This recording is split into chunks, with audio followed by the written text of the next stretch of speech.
정말 지금 남양유업 대리점 몇 개 정도 되죠? 네, 1,500 대리점주들을 대표해서 이 타는 이 가슴을 토해내신 것 같습니다. 계란으로 바위치기라는 말, 지금 반복되는 갑질 앞에서 이렇게 대리점주들이 아마 속으로는, 여기 나오지 못한 분들도 속으로는 이런 심정일 것 같습니다. 제가 갑질 피해 사례들을 정말 많이 접하고 있는데 그 공통점이 있습니다. 모든 것을 빼앗아 간다는 겁니다. 여기 벼랑 끝에 선 대리점주들의 호소, 언론인들께서 잘 좀 보도 좀 잘 해주시기 바랍니다. 다음은 김대영 사무국장 나오셔서 기자회견문 발표해 주시겠습니다. 안녕하십니까. 전국 대리점 살리기협회 사무국장 김대형입니다.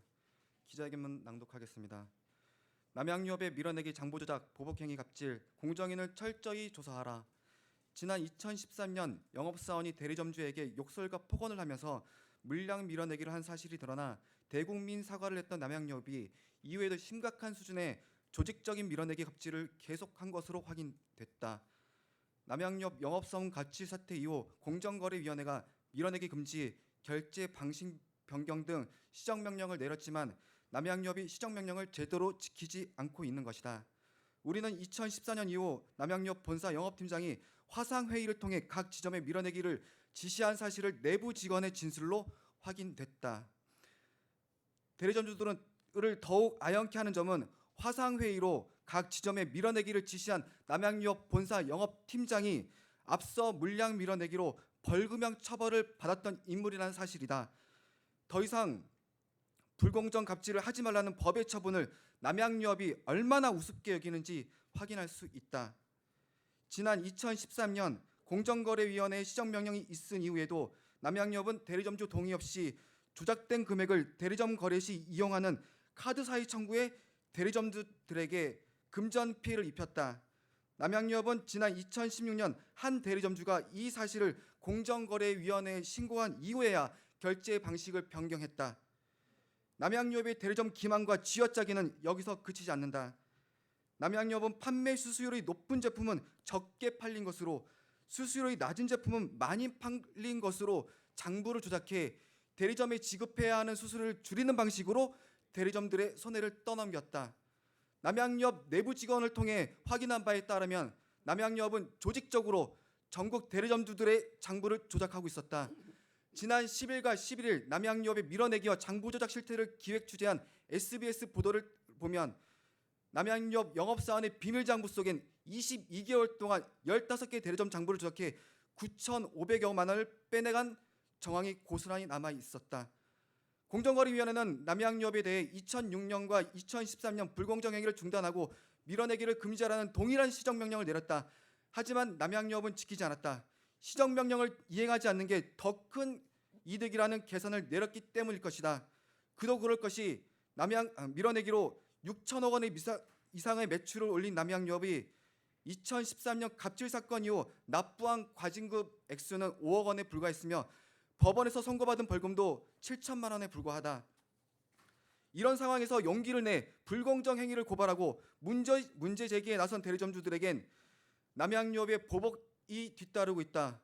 무고죄 고소와 집행금지 가처분 신청, 허위사실 유포와 모욕 등의 혐의로 고소를 하고 우월적 지위를 이용해 공급차별, 상품 공급 중단, 대리점 담보 처분 등의 고복을 하고 있다. 투명한 거래 정보를 요구하는 대리점주들에겐 이런 방구 없이 보복 행위를 하는 남양유업이 적극적인 반응을 보이는 것은 언론입니다. 남양유업의 불법 부당 행위에 대해 언론에서 취재가 들어가면 밀어내기는 없다, 실수다, 이미 종결된 사항이다 등의 근거 없는 해명을 늘어놓고 있다.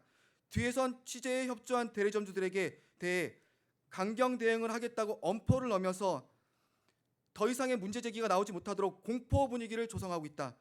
정말로 문제가 없다면 왜 대리점 판매량을 기록한 내부 자료를 공개해달라는 내용 증명까지 발송한 대리점주들의 요구엔 묵묵부답이고 언론 플레이만 열심히 하는지 묻지 않을 수 없다. 관리감독기관인 공정거래위원회도 책임을 피할 수 없다. 공정거래위원회는 지난 2013년 남양유업의 시정명령과 과징금을 부과하며 검찰 고발에 나서면서 매출 부진의 책임을 대리점 내 전가하는 등의 행위를 면밀히 모니터링하겠다고 밝혔다. 그러나 공정거래위원회는 2013년 남양유업의 결제 방식을 변경하고 관련 내용을 보고하라고 했지만 남양유업이 결제 방식을 변경한 건 3년이 지난 후인 2016년이었다. 남양유업이 공정거래위원회의 시정명령을 제대로 이행했는지 면밀히 살폈다면 갑을경제 속에 처절한 을들이 위치해 있는 대리점주들이 슈퍼갑의 장부조작과 같은 기망 행위에 지금과 같은 피해 입은 상황을 막을 수 있지 않았겠는가.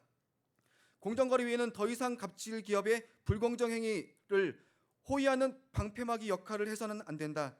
남양유업 현직 전직 직원들까지 증언하고 입증한 남양유업의 밀어내기와 장부조작 사건을 철저히 조사해야 한다. 남양유업 장부조작과 관련해 지난 7월 피해 대리점주의 검찰 고소가 있었으며 지금도 추가 고소가 이어지고 있다.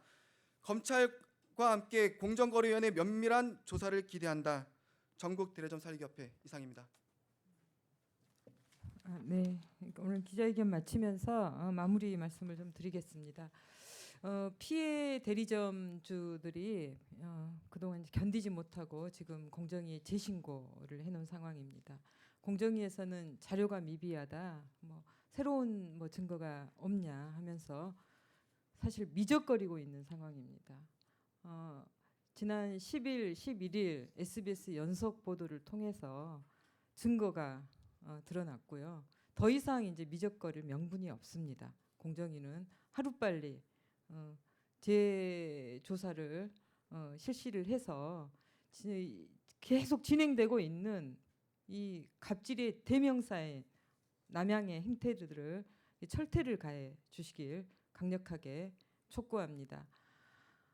온 국민이 분노했던 사건입니다. 이 사건마저 제대로 해결하지 못하는 규제기가 존재의 이유를 다시 한번 묻겠습니다. 이상 기자회견 마치겠습니다. 고맙습니다.